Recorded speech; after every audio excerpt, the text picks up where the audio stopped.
We're watching Alabama's WVUA News at 6. Tonight on WVUA News at 6. A civil rights group wants Tuscaloosa County school leaders to allow a student to take her girlfriend to the prom. And you have an opportunity to help a University of Alabama student fighting for his life. Find out how. Plus, HOLT storm recovery. Hear what the candidates running for Tuscaloosa County probate judge say they would like to see happen. But first, a leading civil rights organization takes up the cause of a local student who wants to go to the prom with her girlfriend. We're glad you're with us. Philip Coleman is off. The Southern Poverty Law Center has sent a letter of demand on behalf of Brookwood High School student Elizabeth Garrett.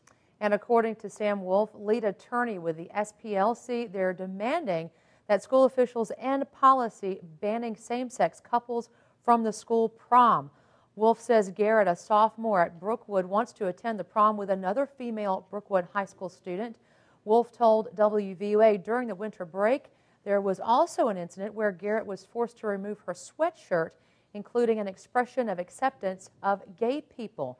Now, Wolf says the letter demands that school officials respect its students' constitutional rights or face a federal lawsuit. Superintendent Dr. Frank Costanzo says there is no record of disciplinary action against Garrett. And meanwhile, Wolf says Garrett's sweatshirt logo is protected under the First Amendment. In this case, it was a slogan that was really intended to send a message that it's okay to be gay. And that type of speech has been held by courts to be protected under the First Amendment. And in this case, it is protected. Brookwood High School does not have any written procedure or local school policy that prevents a student from attending a prom or school activity with a same-sex student. According to the letter of demand, if the school district does not comply by February 1st, the SPLC will file a federal lawsuit. We will have much more on this story tonight on WVUA News at 10. Well, now the very latest on the deadly storms that rocked Alabama earlier this week. The National Weather Service now saying 8 tornadoes hit the state on Monday. As we've reported, 2 people were killed in Jefferson County when a tornado ripped through the communities of Oak Grove, Clay, and Center Point. Now, officials also say tornadoes touched down in Tuscaloosa, Chilton, Elmore, Perry, Sumter, and St. Clair counties. They also say at least 2 of the deadly storms had EF3 tornadoes with winds of up to 165 miles per hour. Alabama may be in store for even more stormy weather. That's right, Lynn. And for the latest now on what you can expect, let's go over to Chief Meteorologist Richard Scott, who is monitoring the situation and has the very latest. Hey, Richard. Hey, Janie and Lynn. Right now, no severe weather issues to talk about, but it is certainly too warm for this time of the year. 73 in Tuscaloosa, 70 down in Montgomery. What we are watching is this storm system back off towards the west. Shower storms happening back over Louisiana and Mississippi, and there have been some tornado warnings with its batch of precipitation. As it does move off towards the north and east, we could have some issues around here, but not a major threat. This will not be like what happened Monday morning. We're talking 11 o'clock in the morning until 8 o'clock tomorrow evening. The primary concern, that's going to happen mainly south of Tuscaloosa. Isolated tornado or 2 is possible. Also the threat for damaging winds. What about what happens after the system moves out? Your forecast is coming up. Now the latest on HOLT's recovery from those April storms and its future. The leader for the recovery efforts will be the Tuscaloosa County probate judge, and residents will decide later this year who will sit in that seat and lead those recovery efforts when they vote for that position. So where do the candidates stand on HOLT's future? As we have reported last week, the County Commission accepted the HOLT Long-Term Community Recovery Plan. County leaders say this is FEMA's long-term plan.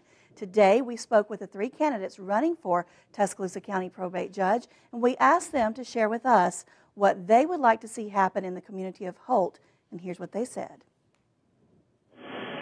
Taking this opportunity to clean up and dress up some of the thoroughfares, make it more attractive for our businesses to get over there and thrive. That's a lot of the things that need to happen. It's just really a comprehensive effort. You have a commissioner that will be elected from that area, so working with the people of HOLT and that particular commissioner, those are 2 important parts of any decision that are made in HOLT as they move forward. Let's see. Well, certainly I would like to see a community that takes a little bit of ownership of their own destiny, and that is whether or not we're talking about incorporation or the citizens coming together. And that's what this long-term recovery has brought the community together, in my judgment, to address those issues that are in fact long-term. Now, coming up tonight on WVUA News at 10, we'll have much more from each of those candidates' plans if they are elected to lead the county. On your Education Watch tonight, Tuscaloosa County Schools search for a new superintendent. School leaders are looking at who to select as interim.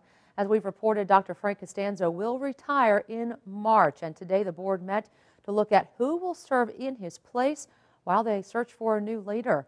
According to the school board attorney, Ray Ward, they want to have a list of interim superintendent candidates by Monday. Ward saying some former superintendents are being considered for that interim position. The board also looking at a list of firms to lead the search for the next superintendent. Ward says on Monday the board will listen to presentations from firms before they make a final selection.